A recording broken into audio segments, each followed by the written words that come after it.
Hello à toutes et à tous, on se retrouve pour un nouveau numéro de Comics et vous.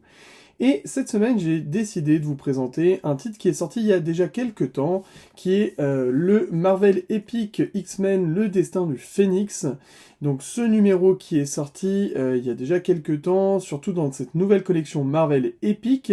Alors je voulais revenir là-dessus parce qu'il y a pas mal de choses qui sont sorties ces derniers temps, je suis en train de les lire et en train de finaliser tout ça pour vous le présenter, notamment du Nightwing, du Spider-Man, il y a vraiment énormément de choses, donc là c'était un peu l'avalanche.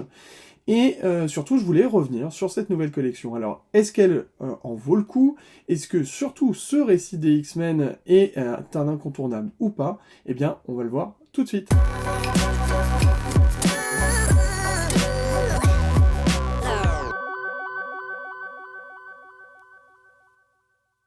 Alors, pourquoi vous parler de la collection Marvel Epic? Déjà, cette collection, elle est très bien connue de tous les lecteurs VO. En effet, aux États-Unis, c'est une collection qui est déjà là depuis quelques temps, et notamment sur beaucoup de personnages que sont les Avengers, Hulk ou encore les X-Men. Nous, en France, c'est apparu récemment avec Amazing Spider-Man en priorité, et c'est Panini qui produit ça, et à terme, moi je trouve que ce placement vient à compléter, voire remplacer les intégrales de Panini qui recouvrent sur une année donnée tous les titres autour d'une série. Dans la collection Marvel Epic, nous sommes assez proches, puisque toute une année, voire tout un arc qui recouvre sur une ou deux années, va être traité avec une certaine continuité, et donc on est quand même assez superposable entre les intégrales et le Marvel Epic. Concernant maintenant le format, deux formats sont proposés, un format souple, qui est au prix de 26 €, et d'un autre côté, le format en hardcover, comme celui-ci, c'est le premier du Amazing Spider-Man qui est sorti, avec les tout premiers numéros de Amazing Spider-Man et le premier Amazing Fantasy, où Spider-Man apparaît. Et donc ce format en hardcover qui, je trouve, pour moi, s'inscrit mieux dans une collection. Maintenant, le format en souple est le format historique, puisque c'est celui qui est le plus proche aux États-Unis. Et de plus, pour le prix, là, 30 €, et même pour celui à 26 €, on a quand même 400 voire 500 pages dans certains, ce qui est un très bon rapport qualité-prix. Alors, l'impression est pas incroyable, mais il me semble que c'est le même type d'impression que sur les intégrales, donc même au niveau du rapport qualité-prix, on est gagnant. Venons-en à notre destin du Phénix. Donc ce destin du Phénix recouvre les épisodes des années 80 à 81 sur toute la saga du Phénix Noir. Alors la saga du Phénix Noir, elle est sortie sur d'innombrables titres chez Panini Comics, que ça soit en intégrale bien évidemment avec l'intégrale 1980, que ça soit aussi dans un Absolute qui est d'ailleurs très beau à avoir, et maintenant dans ce dernier format, donc celui-ci en hardcover sur le destin du Phénix. Alors, je vous montre le dos aussi, c'est important. Donc là, on nous met que c'est le volume 7, donc ce qui correspond au volume 7 aux États-Unis, et qui recouvre donc la période de 80 à 81. Mais que regroupe ce numéro? Alors, on va retrouver les issues de la série initiale Uncanny X-Men, les numéros 129 à 143, qui s'étalent de l'année 80 à 81, et on va retrouver également des bonus dont je vous parlerai à la fin. Alors, ces numéros 129 à 143 vont regrouper deux des histoires majeures, deux des grandes histoires avec un grand H des X-Men. La première, bien évidemment, sur le Phénix, et ça, on va y revenir tout de suite. Mais la deuxième, qui est aussi importante, et surtout qui est regroupée, en fait, pour la première fois, il me semble que c'est jamais arrivé, vous me dites si je dis des bêtises, mais que ces deux histoires, qui sont quand même des histoires prédominantes, la deuxième étant Days of Future and Past, où les X-Men vont, dans un futur proche, ne plus exister et où les mutants vont être enfermés, puisque les Sentinelles vont gagner. Ça, si vous avez vu également le film qui était sorti il n'y a pas très longtemps, je pense que vous avez des notions, et c'est surtout que c'est ce titre-là qui a donné ce film-là derrière. Alors c'est un titre iconique, à plus d'un titre, je voudrais pas vous spoiler parce que je vous ai déjà un peu donné l'histoire, mais je vous laisserai lire et voir à quel point c'est iconique tant au niveau de l'écriture que du dessin. Donc déjà, c'est un premier grand point pour ce numéro par rapport à une intégrale, c'est que vous allez avoir le destin du Phénix et en même temps le début de l'année 80 avec ce titre majeur qui est Days of Future and Past. Si on revient sur le Phénix, on va rentrer dans l'histoire avec de nombreux personnages qui vont apparaître. On est vraiment à l'apogée de ce que Chris Claremont veut apporter sur les X-Men. On sent qu'il prend toute la teneur de ces personnages, qu'il a voulu amener toute la psychologie qu'il voulait, et surtout il est porté par le dessin de John Byrne, qui lui s'affirme de plus en plus sur le titre, et plus vous allez avancer dans les numéros, plus vous allez voir que John Byrne est vraiment en train de s'affirmer au dessin. On va retrouver de nouveaux personnages, Dazzler, bien évidemment, c'est sa première apparition, la première apparition de Kitty Pryde, ça c'est quand même quelque chose d'assez important. Kitty Pryde va prendre de l'ampleur au fil des numéros et au fil de l'histoire des X-Men, donc ce numéro est important à lire pour comprendre la genèse de ce personnage, aussi voir les premières relations qui vont se nouer avec les différents persos à l'introduction de Kitty Pryde. Et bien évidemment, comment ne pas parler de Jean Grey ? Jean Grey qui est quand même le personnage principal du destin du Phénix Noir, puisque c'est elle qui va être investie de ce pouvoir, c'est elle qui est au centre de l'intention du début jusqu'à la fin de cette histoire du Phénix, tant sur le club des damnés où elle se fait plus ou moins manipuler, je vous laisserai dire ça, et après sa montée en puissance, sa montée crescendo dans le pouvoir du Phénix, et notamment l'arrivée cosmique et cette fin totalement cosmique du personnage, où on arrive à quand même faire partir les X-Men de quelque chose de très terre-à-terre vers là aussi quelque chose de cosmique. C'est un vrai tour de force de la part de Chris Claremont, et dans ces numéros, il n'y a aucun moment où on a le temps de souffler. Tout part à 100 à l'heure, ça c'est la force de Chris Claremont sur les X-Men depuis le début, mais là, il arrive à vraiment être au meilleur de sa forme pour ne pas avoir de temps mort dans l'histoire, et qu'on soit toujours accroché, et qu'on ait envie de savoir ce qu'il y a par la suite. Et même la fin du Phénix Noir et les conséquences de l'arrivée du Phénix et de la révélation maximale du pouvoir du Phénix, ces conséquences-là vont entraîner de profonds changements dans l'équipe des X-Men. Je vous spoil pas là non plus, parce qu'il est intéressant de comprendre pourquoi toutes ces conséquences vont arriver, et comment psychologiquement chaque membre va réagir, quels vont être également les nouveaux rôles de chaque membre à la fin de cette histoire. Et je trouve que là aussi Chris Claremont a réussi à donner à chaque personnage sa singularité.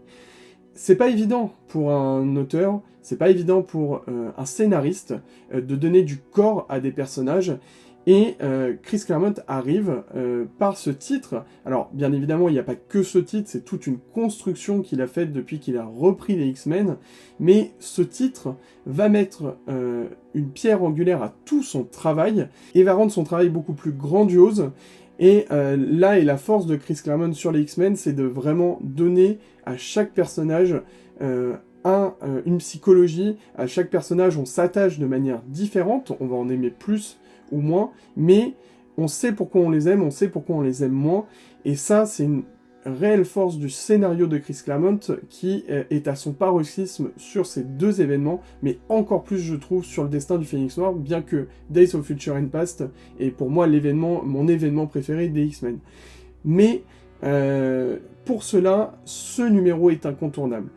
Pour cela, ce format est incontournable de lire ces deux événements, Days of Future and Past. Je vous le critiquerai pas, je pense qu'il faut aller le lire là aussi pour comprendre, et je pense que vous avez déjà certains éléments si vous avez vu le film. Alors, vous verrez que ça change par rapport du film, on n'est pas sur les mêmes événements, certains personnages ne sont pas présents, mais toujours est-il que ça reste l'un des chefs-d'œuvre en quelques numéros en plus. Il n'a pas fallu beaucoup de numéros, et surtout, pourquoi c'est aussi bien? Puisqu'il y a le dessin de John Byrne. John Byrne, grand artiste de la fin des années 70 et des années 80 chez Marvel. Vous le savez, si vous suivez Panini, beaucoup d'omnibus sont sortis sur John Byrne, que ça soit She-Hulk, que ça soit Fantastic Four. Il y a de nombreuses choses qu'il faut lire, notamment aussi chez DC avec son très bon Man of Steel. John Byrne, c'est un artiste, l'un des artistes majeurs de l'univers des comics, et son travail sur les X-Men est remarquable et colle parfaitement à ce qu'a voulu décrire Claremont. Je vais vous montrer quelques images pour que vous compreniez, c'est c'est vraiment le style en plus des années 80, avec les costumes des X-Men des années 80 que je trouve juste magnifiques. Il y a également certaines covers qui sont devenues emblématiques des X-Men et de ces années-là, et des années de John Byrne. Moi, ce que j'adore dans le dessin de John Byrne, c'est ce qu'il arrive à faire passer au niveau du visage. Ça reste toujours dynamique, mais en montrant des expressions que peut-être n'étaient pas présentes avant chez d'autres dessinateurs. Par exemple, je vais vous prendre celle-ci. Alors là, on voit pas forcément les X-Men, là c'est plutôt le Claude des damnés, mais c'est pour vous montrer comment il peut dessiner les visages et nous faire passer des émotions à travers son dessin. Moi, je trouve que le dessin qu'il fait sur Storm est juste magnifique, et c'est en grande partie pour ça que c'est devenu l'un de mes personnages préférés des comics. C'est peut-être mon personnage préféré des X-Men. Donc on en arrive à un scénario mémorable, un dessin qui le soutient à la perfection, et comme je vous disais, il y a certains bonus en plus. Donc il y a 2 numéros, un Marvel Treasury Edition de 74 et un Marvel Team Up, qui nous racontent des histoires un peu sur les X-Men, qui sont pas forcément là aussi dans les intégrales. Moi, c'était 2 numéros que je n'avais pas lus. Donc ces 2 numéros, bon, c'est bien évidemment quand même un cran en dessous de ce qui nous est présenté avant. Maintenant, ça reste toujours appréciable d'avoir quelques numéros en plus et des histoires en plus. Notamment, il y en a une où c'est sur Angel, par exemple. Archangel, pardon. Et voilà, c'est toujours appréciable. Par contre, ce que je trouve vraiment très appréciable, et ce que pour le coup je n'avais pas lu, ou de mémoire j'ai oublié, j'ai pas un si grand âge normalement, donc je devrais pas avoir oublié, mais c'est tout un pan sur les secrets en fait du Phénix Noir, alors je crois que c'est l'histoire non racontée du Phénix, où on reprend en fait toute l'histoire du Phénix, et il y a même une interview à la fin entre Jim Shooter, qui à l'époque est, si je ne dis pas de bêtises, le rédacteur en chef de Marvel, et Chris Claremont, qui parle autour de la vie du Phénix, comment ce Phénix a été créé, les choses qui auraient pu arriver, qui ne sont pas arrivées, voilà. Je vous laisse découvrir tout ça, je peux pas vous spoiler non plus là-dessus, mais d'avoir juste rajouté ça, ça donne un enjeu tout autre à ce format, et c'est surtout que ça lui donne une valeur d'autant plus appréciable, et beaucoup plus même appréciable que les intégrales. Alors les intégrales, c'est autre chose. Si vous voulez juste être complétiste et avoir chaque année des X-Men, ou tout un pan par exemple de l'histoire de Chris Claremont en ayant du début jusqu'à la fin de Chris Claremont, c'est possible, mais c'est plus complétiste. En revanche, si vous voulez avoir juste cette période-là de John Byrne sur les X-Men par exemple, c'est vraiment le format indiqué. Et puis on finit sur des couvertures alternatives, sur certains dessins originaux qui sont présents à la fin et qui rendent encore plus grâce au dessin de John Byrne. Moi je trouve ça juste fabuleux de les voir en noir et blanc, de voir tout le travail de l'artiste. Je suis toujours friand de ce genre de choses à la fin d'un comic book, et notamment d'un trade paperback français. Moi j'aime beaucoup ça, et je trouve que là c'est une très bonne idée. Alors vous pouvez me dire, parce que je ne l'ai pas lu en VO, mais je ne sais pas si c'est présent en VO, ou si c'est un ajout de Panini. Dans tous les cas, c'est une très bonne chose. Et ça donne encore plus envie d'aller le lire. Par exemple, ça c'est magnifique avec Kitty Pryde. Voilà, bon, je vous spoil pas tout. Allez y jeter un œil. Moi, je vous conseille fortement de partir sur le destin du Phénix des X-Men. Alors, en format hardcover, en plus avec cette magnifique couverture. L'autre couverture est très bien aussi, c'est une couverture très classique.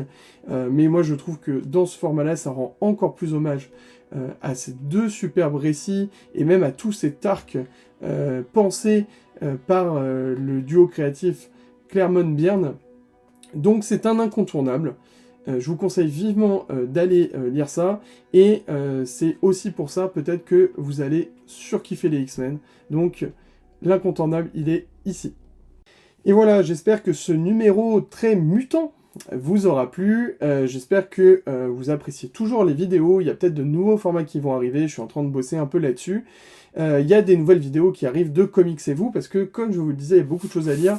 Là, il y a par exemple ce super MOOC Spider-Man, je vous tease un peu la suite, puisque ce MOOC est très bien, je suis en train de commencer à lire, et le peu que j'ai lu m'emballe vraiment pour les 60 ans du tisseur, et c'est vraiment plutôt pas mal.